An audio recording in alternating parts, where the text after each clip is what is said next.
Aujourd'hui, je vais vous expliquer comment je suis passé de ça à ça en dépensant seulement quelques dizaines d'euros. Vous l'aurez compris, cette vidéo va traiter d'éclairage. Il y a un mois ou deux de ça, mon ancien panneau à LED m'a lâché et du coup, je suis passé en recherche active pour pouvoir m'éclairer à nouveau parce que, en fait, sans lumière, vous l'avez vu, ça ne ressemble pas à grand chose. Alors, on va aller droit au but. Quand je vous parle de quelques dizaines d'euros, j'ai en face de moi un bandeau LED qui éclaire mon bureau et qui donne la lumière bleue que vous voyez ici. Il y a à ma droite cet anneau lumineux que j'ai éclairé en orange et qui donne cette ambiance-là. Et il y a en face de moi l'éclairage qui m'éclaire moi et c'est celui qui m'a lâché il y a quelques semaines. Le bandeau LED en face de moi qui éclaire mon bureau, j'ai dû le payer 30 €. Il a cet avantage de pouvoir être réglé de plusieurs couleurs différentes. C'est-à-dire que si je veux mettre un côté en bleu, un côté en orange, un côté en vert, un côté en rose, un côté... Bref, vous l'aurez compris, je peux le régler en dégradé comme j'en ai envie. L'anneau là-bas, je n'ai plus aucune idée, mais c'est un truc du style 15 balles. Et concernant le matériel qui éclaire mon visage, il s'agit de la Ulanzi LM07 que j'ai acheté sur Amazon à 30 € et qu'on peut trouver sur AliExpress pour 20 €.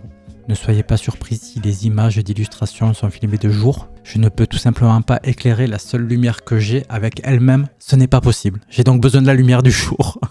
Très rapidement, cet éclairage a l'avantage d'être léger, d'être portable, d'être sur batterie, de pouvoir être utilisé quand il est en charge, et ça, ce n'est pas un détail.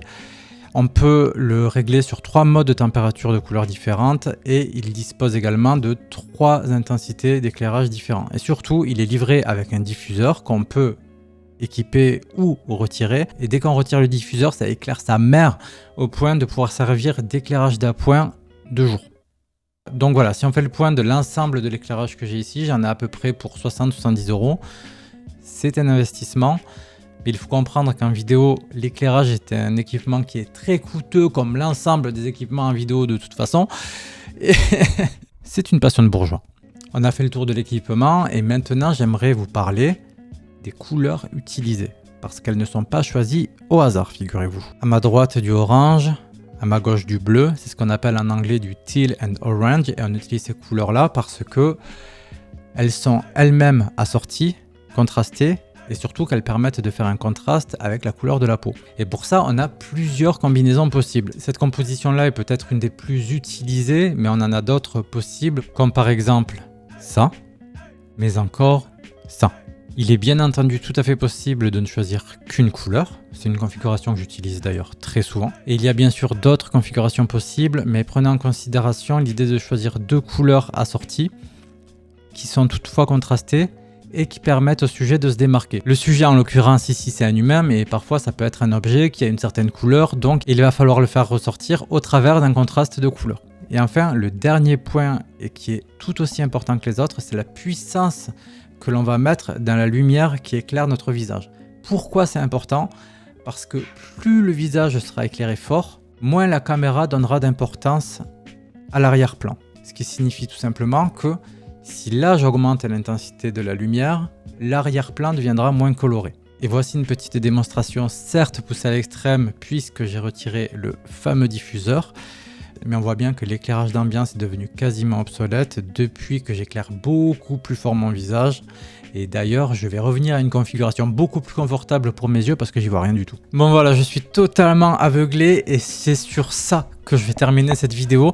Elle m'est venue après avoir regardé justement d'autres vidéos de personnes qui étaient relativement bien équipées et qui, je trouve, sous-exploitaient le matériel dont elles disposaient. Et je me suis dit, mais bordel, en fait, c'est simple d'éclairer un environnement pour faire quelque chose d'esthétiquement correct, sans trop se ruiner ni en temps, ni en énergie, ni en argent. Et je me suis dit, mais vas-y, fais une vidéo là-dessus. Ce ne sera pas une grande vidéo, ce ne sera pas une vidéo qui servira à la masse générale, mais ça ne change pas que ça pourra toujours servir à quelques personnes qui souhaitent soit se lancer dans le stream, soit dans la vidéo face caméra, soit dans le podcast, soit peu importe quoi. Mais fais-le. Et du coup, voilà, c'est fait. Et vraiment, je reviens là-dessus, mais je recommande de ouf la lumière que j'utilise pour m'éclairer. Moi, elle m'est utile parce que la nuit, ils éteignent l'éclairage à partir de minuit. Et en bon membre de la team Insomniac, j'ai besoin de m'éclairer la nuit. La lumière du téléphone, c'est très limité et c'est hyper relou. J'utilise mon ancien éclairage du coup qui m'a lâché.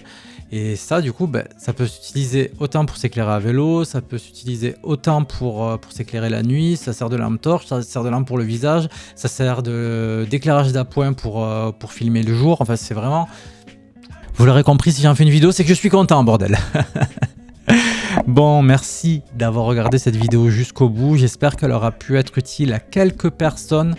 Elle est assez intemporelle. La science de l'éclairage est quelque chose qui n'évolue pas plus que ça, si ce n'est la qualité du matériel et la précision du matériel. Mais mis à part ça, les quelques conseils que j'ai donnés là sont très généraux, pas très pointus, donc accessibles au plus grand nombre. Normalement, dans 10 ans, ce sera toujours d'actualité.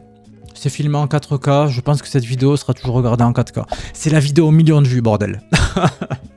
Je l'aurai jamais, celle-là. Bon, allez, à bientôt pour une nouvelle vidéo. Bye bye.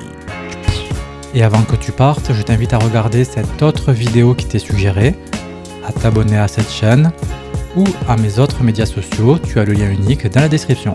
À bientôt.